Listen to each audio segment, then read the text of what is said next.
እሺ ጌታ ኢየሱስ ይመስገን። ከዚህ በፊት አንድ ሁለት ጥያቄ ለማቅረብ ሞክሬ ነበር። ለስላሴ የሚያምኑት ወይ እግዚአብሔር በሶስት አካል ይኖራል ብሎ ለሚያምኑ ወገኖች ከመጽሐፍ ቅዱስ ከዚህ በፊት ያው ወደ ሁለት ቪዲዮ ሰርቻለሁ በዚህ ዙሪያ። አሁንም አንድ ጥያቄ ለመጨመር ያህል ነው። ጌታ እግዚአብሔር በሶስት አካል የሚኖር ከሆነ እነዚህ ቃላቶች በእግዚአብሔር ቃል የተጻፉ በእግዚአብሔር ቃል እግዚአብሔር ሶስት እንዳልሆነ የሚነግረን ይሄን ቃል አንስተን እንማራለን። ከዛ ያው ሶስት የሚሆኑ ወገኖች እውነተኛ የእግዚአብሔር ቃል ተቀብሎ ወደ መዳን ወደ ነፍሳቸው እረኛ እንዲመለሱ በፍቅርና በትህትና እየጠራችሁ ይሄን ቃል እናገራለሁ። ስለዚህ የዛሬ ትምህርታችን የሚጀምረው የኢሳይያስ መጽሐፍ 25 ቁጥር 6 ላይ ነው። ከዛ ነው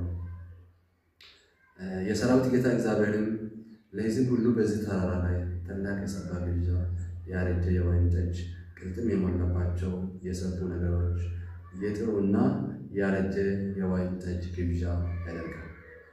በዚህም ተራራ ላይ በወገኖች ሁሉ ላይ የተጣለው መጋረጃው፣ በአሕዛብም ሁሉ ላይ የተዘረጋው መሸፈኛው ያጠፋል። የኔ ጥያቄ ያለበት የሰራዊት ጌታ እግዚአብሔር ብሎ ነው የተጀመረው። በቁጥር 7 ላይ በዚህ ተራራ ላይ በወገኖች ሁሉ ላይ የተጣለው መጋረጃ፣ በአሕዛብ ሁሉ ላይ የተዘረጋው መሸፈኛ ያጠፋል። ሞት ለዘላለም ይወጣል።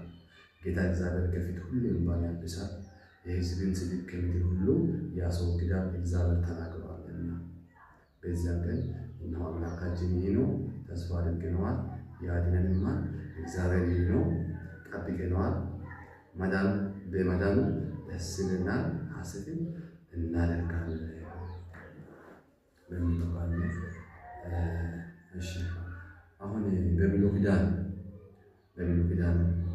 እግዚአብሔር